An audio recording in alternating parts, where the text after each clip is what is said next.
Oh man, I gotta work the nerves out here. Look at my camera. I'm right. You guys ready? Mm-hmm. Okay. It takes me a second. I gotta get in. You I gotta get in it. You gotta feel it. Get in it. You gotta feel it. Can't just start. Nope. I can't even do my podcast like that either. It's easier because you're not staring at yourself on the podcast. I think that's what it is. Maybe. I don't know. Or you don't have people staring at you, waiting for you to go. Brian. Okay. Ready? Don't make me laugh. I mean, I almost had it. Warning, this show may be triggering for anybody experiencing gambling-related harm. Please watch cautiously. We speak from our experiences only. Please seek professional help for a gambling addiction.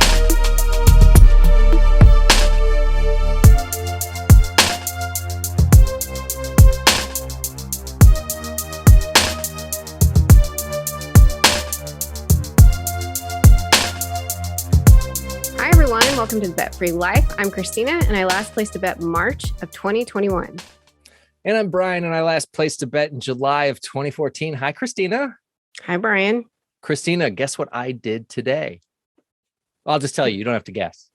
I was going to go for a nap, but okay. I went to my first GA in-person meeting in 7 years. Wow, really? What Yeah. sparked that? I just wanted to check it out and see how it was, and it was good. It was good. There were moments in reading the book talking about anonymity where I was a little bit in my head, like, but I thought it was a good meeting. There were nice people in there, small, but local meeting that I went to, and I liked it a lot. It was nice to get my feet wet again and get back into it. Yeah, are you going to go again? Yeah, I think so. I'd feel bad just going like, "Hey guys, I'm Brian," and then never showing up again. Especially it's 7 minutes from my house. Oh, okay, that's close. So it's so close, yeah. So my only excuse is a 3-year-old, but it's not much of an excuse for a 45-minute meeting, which is what it ended up being. Yeah. I've been kind of popping in and out of mine lately. Been a little bit bad about that, but I'm going in the morning. So, Christina, you have been on a press tour lately. Yeah, a little bit. You've shown up in magazines and papers, and what's that experience been like for you? Tough. Been really, really tough. It's a really raw experience to, just share certain vulnerabilities and certain stories when you're trying to help others know that they're not alone in this addiction. And, kind of the frustrating part as somebody that's struggled with addiction and is trying to get their story across is when the story is not told in like your words, it's told in somebody else's words from their point of view. And it's really hard because, when somebody else is writing it, they're bound to get details mixed up, quotes wrong, and things like that. And so that's kind of like for some reason, I've been hung up on that. I think I'm getting to it. I think a lot of people have said it's because I spent so many years lying that now I'm finally telling the truth and I want it to come out the way that I say it. And so when I see something wrong, it eats at me because those weren't my words. Yeah. I mean, you're most vulnerable with this individual. And then if they bend it to fit their story, then their agenda. But either way, I'm still happy that it's being talked about. I'm, very grateful for the opportunities to talk about gambling addiction, especially in women, and that the resources are being printed, that the resources available for help. Yeah. So that's really kind of the positive I'm focusing on. But, I'm going to get your opinion on this. I keep getting this. You're very brave for sharing your story. Very courageous of you to share your story. And I don't know if this is something men get when they share their stories, but for me, I'm struggling with the fact that I feel like that means that's still associating it with shame and judgment a little bit because I'm being brave and courageous. And I'm really struggling with that idea because I don't think I'm brave or courageous. I just think I'm a human that's experienced gambling addiction and harm from that. But I'm also experiencing recovery and the hope and the healing of that. And so I don't know. I don't think I like the term brave or courageous sharing my story. And maybe that might be the key why so many others don't share their story, because there's, in those words, I feel like there's stigma still attached. I don't know if that's just me, but no, you're saying this, and I'm remembering I heard, I don't know, I watched a talk or had somebody on a podcast. I can't remember, but I listened to somebody answer this very question, and they were very much like, I'm not brave and courageous. And they gave the best answer, but I'm not going to do you any justice because I don't remember what the answer was, but they gave a great answer to that, of how they weren't the same feeling that you had. And so someday I'll remember what that answer was, but until then, does it annoy you that people say that? It doesn't. It's not so much annoying me, but it's just like, I feel like that's maybe a key to why so many more women aren't sharing their story. Because for a woman to share it, and that's why I was asking, I don't know if men have been told this. Like, I haven't really seen it. It's not something I think I would tell a guy who's telling his gambling story, like, oh, that's brave of you to share. Like, I feel like that's something that's more associated with women, but I can't really say that for sure. But I feel like there might be a key there as to why a lot of women aren't stepping up, because if it's something you have to be brave to do or courageous to do, I don't know, it kind of pushes you back a little bit. Like, why? It's going to bug me the rest of the show that I don't remember the answer, because it was a damn good answer. But have you ever been told that when you've shared your story? Like, do you remember saying, hey, you're brave, Brian? Oh, you're courageous. No, I don't remember anybody ever saying that. Yeah. I think that's something that I think they complimented the fact, like, good on you for sharing your story, that sort of thing. And I think that's okay. Or thank you for sharing your story, or thank you for sharing your truth. I think all those things are fine. But for some reason, I don't want a woman to feel like she has to find some kind of bravery or courageous emotion to be able to just, hey, I struggled with a gambling addiction. I caused harm. And, because that's just one more step in trying to break that stigma of judgment and stuff like that. So I think that's one thing that I've like overly heard through this. And I kind of feel like I'm complaining, and I don't mean to. It's just something it's really kind of in my face right now. Does it anger you in a way? It doesn't anger me. I just still feel, because people are saying, thank you for sharing your story. Thank you for being brave and sharing your story. It doesn't anger me. It just feels like I'm ready for a time where it doesn't have to be brave. I'm ready for a time where a woman can share this struggle and it just be a human struggle. Amen. Yeah. Well, speaking of a human struggle, you know what is a struggle? Online gambling. And you know what you can use to block online gambling? Yeah. Let's go to our ad, this amazing new ad for Gamban.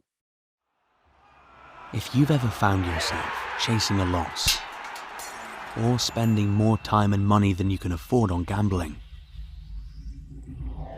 then you might have a gambling problem. In a world full of temptation, it can be difficult to maintain control. And fighting addiction can be really tough for you and your loved ones.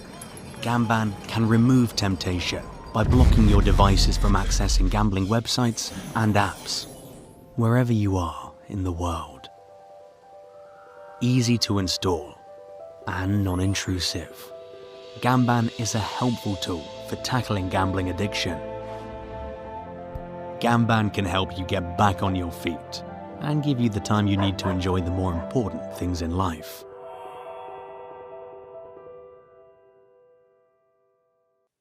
And Christina, I hope you didn't come with the anticipation of a short show tonight, because we have a guest. Yes, we do. Gentleman was nice enough to reach out via the email. Christina, do you want to give our email to the show so other people can reach out? Yeah, reach out to us at thebetfreelife@gmail.com. Brian or I will get back to you as quick as we can. And tonight he has lived experience himself. He comes to us from the great state of Nebraska, where the dust storms are big and vile, but he puts up with them because he's brave. He's so brave. Mike Chiandra is here to talk about his gambling, and I butchered his last name, and he's going to tell me straight. Mike, welcome to the Bet Free Life. Thank you so much for doing this. How are you? I'm doing well, and you didn't get my name too far off. That was pretty good. Chandra is pretty close, so. And then we will introduce you, and this is the point where I go, Chandra? Chandra. Oh, man, I was way off. I like to guess, and then I'm always wrong.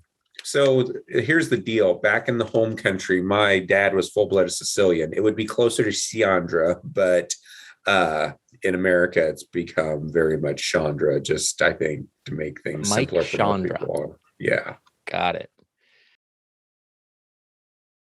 Oh, you're good, but I'm doing great tonight. I'm just glad to be here with you guys. You guys have no idea. I asked him 3 times how to say his last name, and I still messed up. Mike, would you tell us your last date of bet and a little bit about your gambling? Yeah, my last date of gambling was December 14th, 2020. So I'm day 512 right now, bet free. And for me, it's a day-by-day process. So I do keep track of my days. Always fascinating to see how people count. I like it.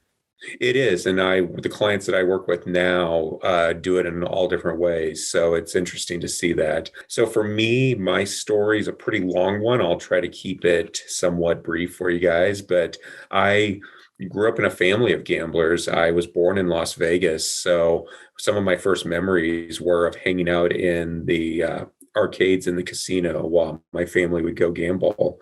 And even when we moved back to Kansas when I was 8, 9, 10 years old, the gambling still continued. I mean, I remember family events where we played card games for significant amounts of money. And here I was in grade school playing cards for significant amounts of money, whether it was poker or pinochle or different various other card games out there.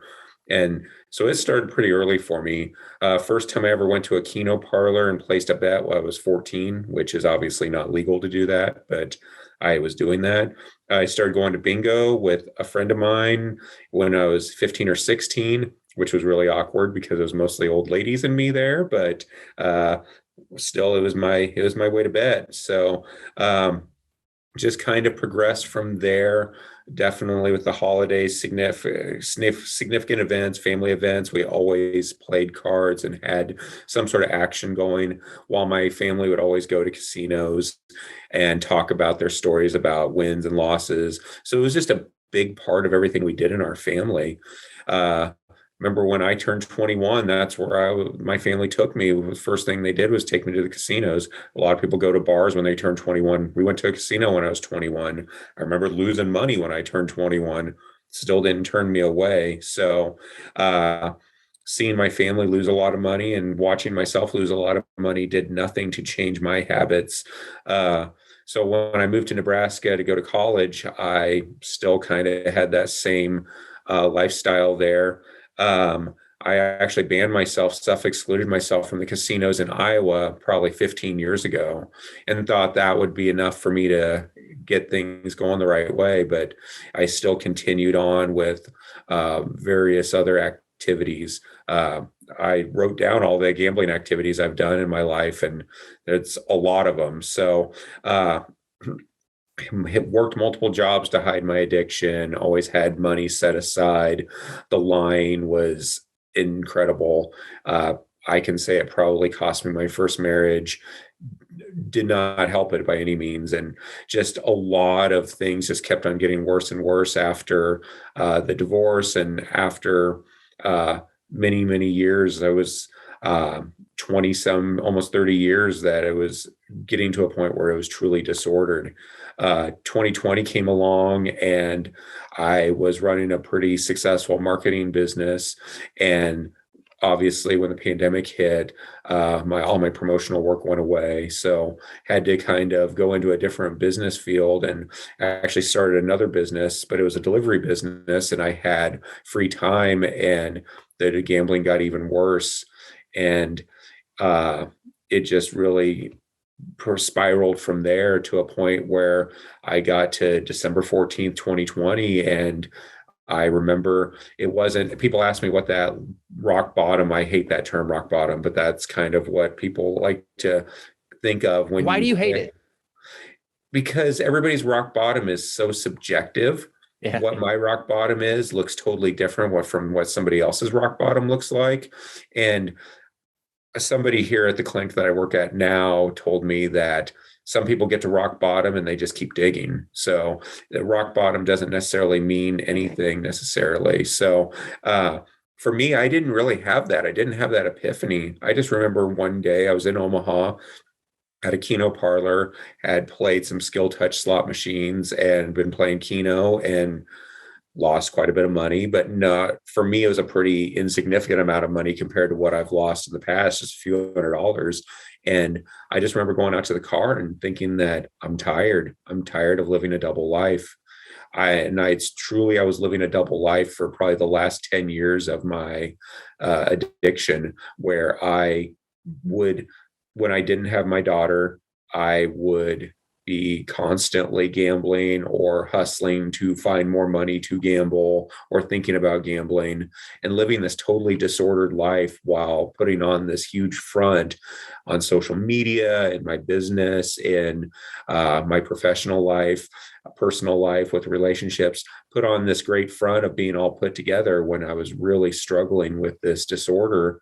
So on that day, I just called our state hotline and got a hold of Deb Hammond, who is the director at Choices Treatment Center here in Lincoln, Nebraska. And she told me to go home, not leave the house, just take it easy for that day and meet her the next morning here at the clinic. And I went ahead and did that. And best thing I ever did, because now I'm here 512 days out. After I got about a year into my recovery, I was offered a position here at this same clinic to do education and outreach. My background, sales and marketing, and my entrepreneurial background allowed this to be a pretty good fit for me. And now, since then, I've actually enrolled in disordered gambling counseling classes through Bellevue University. So I'm getting my certification now. I should be done here in the next couple months. And I am also a peer counselor here as well, working with disordered gamblers as well. Nice. You can save me a lot of editing if you could recite that helpline that you called. Yes, I would be more than happy to. So the one that I talk about a lot is the Nebraska Gambling Helpline. So it's 1-833-238-6837. Thank you.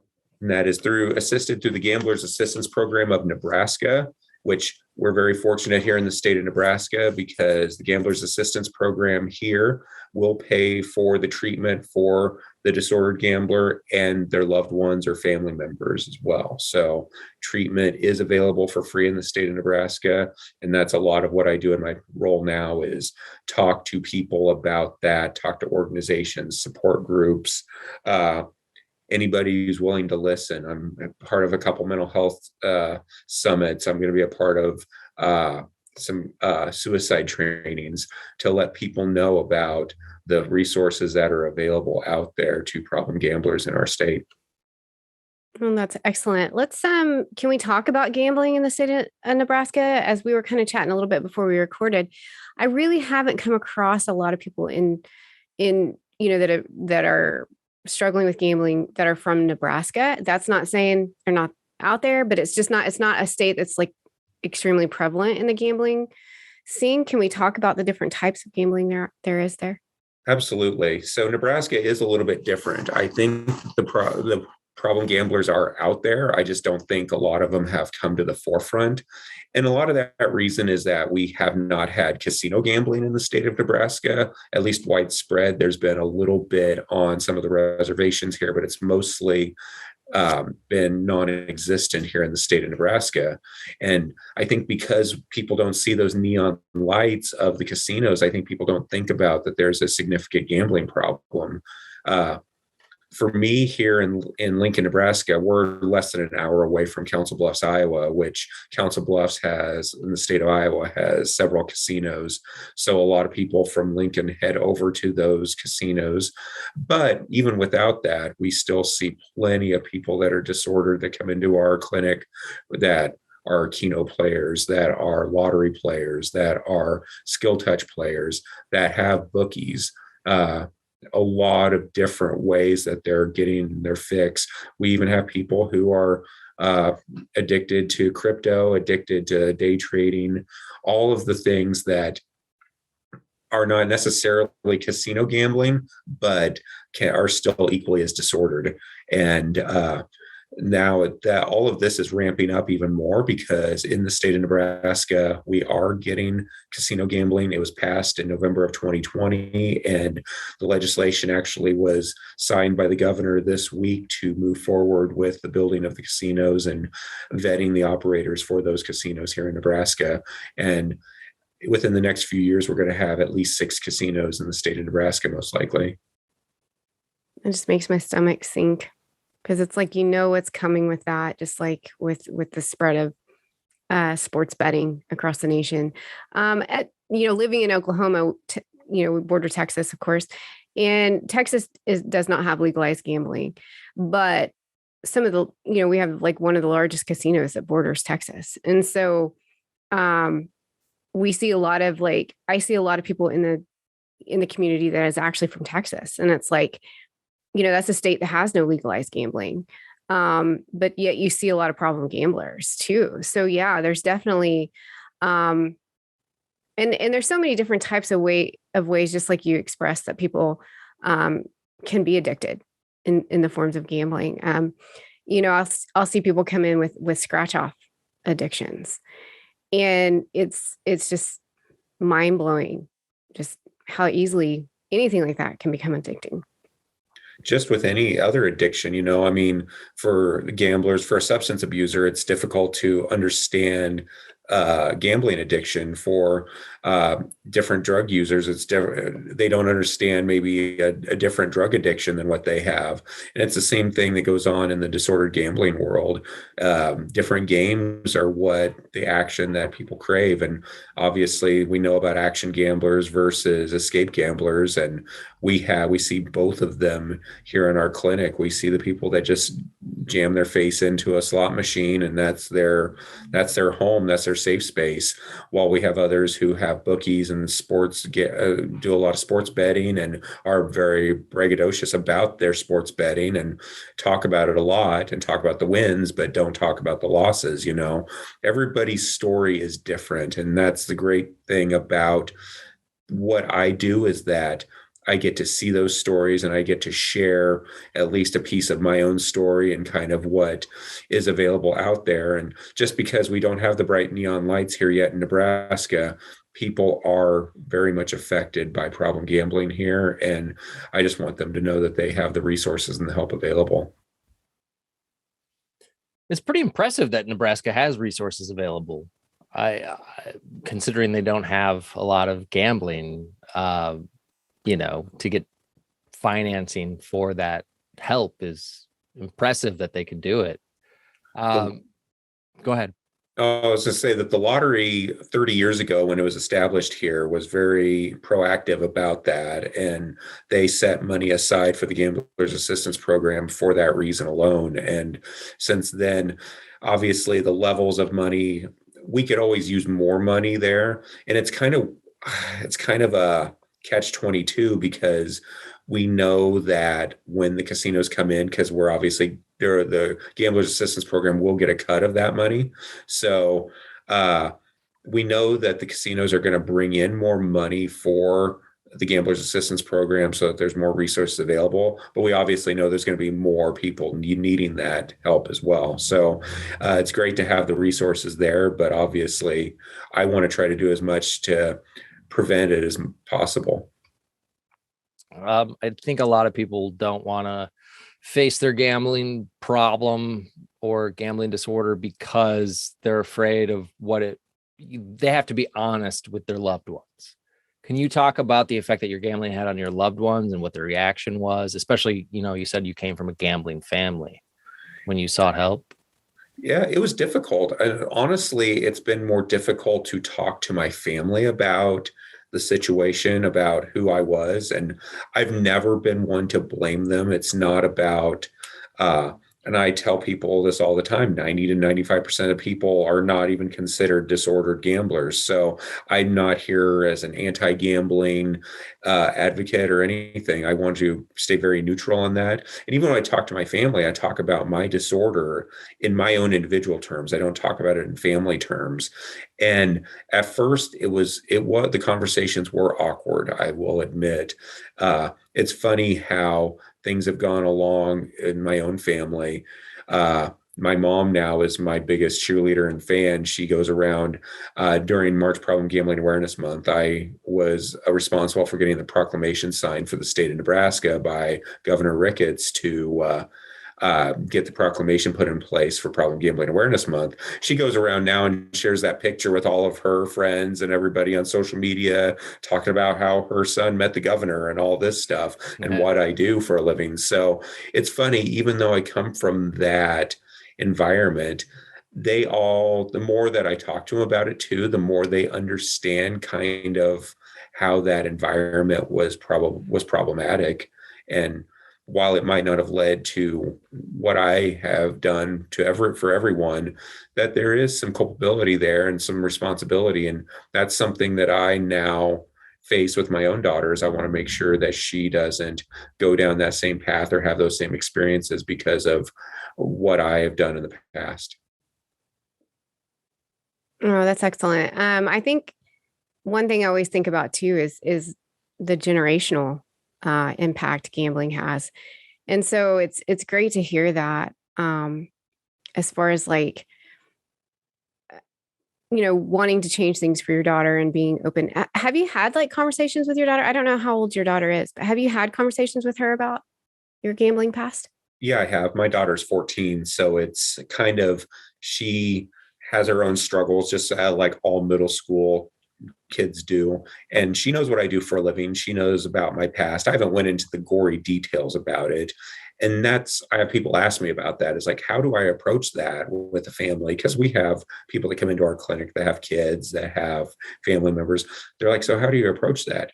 They don't need to know all of the sordid details about the mistakes you've made in the past. You can let them know, hey, I have a problem. This is something that I've dealt with. I'm in recovery. I'll always be in recovery the rest of my life. And now this is what I'm doing to give back. And so a lot of what I'm going to be doing in the future as well, too, is hopefully speaking to schools and speaking to groups within schools, because 3 groups that I focus on are businesses and organizations to try to keep gambling out of their organizations, at least during professional time. Older adults, I work with a lot of different organizations to keep older adults from getting disordered with their gambling, and the young and the youth and teenagers, college age students, all of that. So my daughter and I have a rule that I can't go into any of her schools that she goes to. So she's in middle school now. She'll be in high school next year. I promised her that I would not go into her school because she didn't want that at this point. But hopefully by the time she's a senior, she'll maybe see a little bit differently. But no, we're very honest and open about it. She, like I said, she doesn't know the details, but she knows that I have a past with that. And we talk about it openly, and we talk about it's led us into other good conversations about drugs and alcohol and making good decisions overall. And these are the kind of conversations that parents need to be having with their children, whether they have lived experiences or not. They need to have these conversations. Just like with gambling, the more you talk about it, the more the stigma goes away. And that's what I do is I want people to realize that the stigma shouldn't be there. There's no shame in admitting you have a problem, that you've received help. Oh, excellent. And I do have a question when you're talking about going into schools, because I think that would be a huge step up, that a lot of that's something we could do as far as bringing advocacy and awareness to an earlier age. And a lot of the reasoning that, when I brought this up about like, why don't we have programs in schools, or even take 10 minutes of the drug and alcohol program and talk about gambling or gaming, even gaming really should should have a part. A lot of the feedback to that is there's just not enough time in the curriculum. There's not, a lot of requests for it. How are you seeing that when you talk about maybe stepping into schools? Are you seeing conversations starting to happen about that process? It's something that needs to be addressed. Most school administrators and teachers that I work with, or even with larger organizations with older adults or any adult based organizations too, they don't necessarily think of, when they think of addictions, they don't think of gambling number one. But once you let them know some of the statistics there, 17% of problem gamblers have attempted suicide at some point. So those numbers are higher than most other addictions out there. And so when you start talking to these organizations that might be very passionate about suicide awareness, letting them know, hey, gambling is a cause of a lot of suicides out there, just bringing in some facts into it like that, letting them know that, hey, and these teachers and parents aren't dumb. They see their students, they see their kids glued to their phones. They see them addicted to their video games, on social media, these different things. And I explain to them that, hey, these are the same pathways that lead them to gambling as well too. And disordered behavior is disordered behavior, whether you're addicted to Instagram, or you're addicted to an online casino, or you have a bookie. These are all disordered behaviors. And drugs or alcohol, any of it, you can approach it in a lot of the same ways. We have a counselor here that told me, and I use it all the time, that addictions are like cookies. They're made the same way, and they might have just one or two different ingredients, but they all have similar tastes, and it's very true, because they all have similar functionality at the end of the day. And that, as a counselor, that's what I try to get to, is the root cause of that. And what I do in my outreach side is try to let people know that this is out there. This is something you need to be concerned about. And here's how we can talk about it to our kids. Mike, there are 6 states that border Nebraska. Could you name them, please? Yes. No, I'm just kidding. Oh, can you? I can. Go ahead, try it. I want to see if. Okay, so we have Kansas, we have Iowa, we have Colorado, we have Wyoming, we have South Dakota, and we have Missouri. Excellent. I have did a map. geography in high school. Way to go. My real question is, did you know the helpline number before you called it? Had you flirted with the helpline at all prior to calling it? Okay, so this is not a funny story. It's actually a kind of a disturbing story, but I had tried calling. So I tried recovery back in 2012. I literally went to one therapy session and made up reasons and excuses to not be there. I've known I've been disordered for a long time. Like I said, December 2020 is when I finally got the help that I needed, and finally got to a person that was willing to help me. I called another number in July of 2020. I really remember this. And they weren't able to connect me with the person somebody live to talk to. And I did get a call back a few days later, and they told me that there was nothing available at the time. A lot of it was pandemic related, but I just kind of brushed it off at that point because it wasn't at the moment. That's the big thing with these helplines, is that we need people there in the moment. These need to be 24/7. They need to have people who are educated in gambling, educated in the local piece of it's so big as well too. If you're in Nebraska, you're in Oklahoma, you're in Pennsylvania, whatever state you're in, and you're talking to someone who is local, who knows the communities. If I call into the Nebraska line and they tell me I live in North Platte, Nebraska, I'm going to know that there's a counselor in North Platte, Nebraska. Somebody in Louisiana is not going to necessarily know that about Nebraska.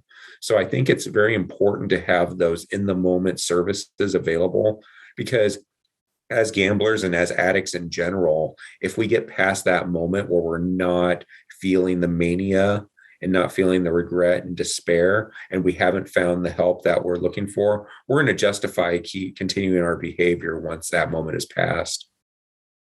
That is like the truest statement. I've said that a lot because when I talk to people who have reached out to Helpline and they just didn't get connection and as gamblers and addicts, as you say, sometimes it's hard to find that connection too, even when somebody on the other line is really trying to connect. But there is just that short window that you have while you're in that moment of like, I can't do this anymore, because I remember so many times I had that moment of like, I have to quit. This is destroying my life.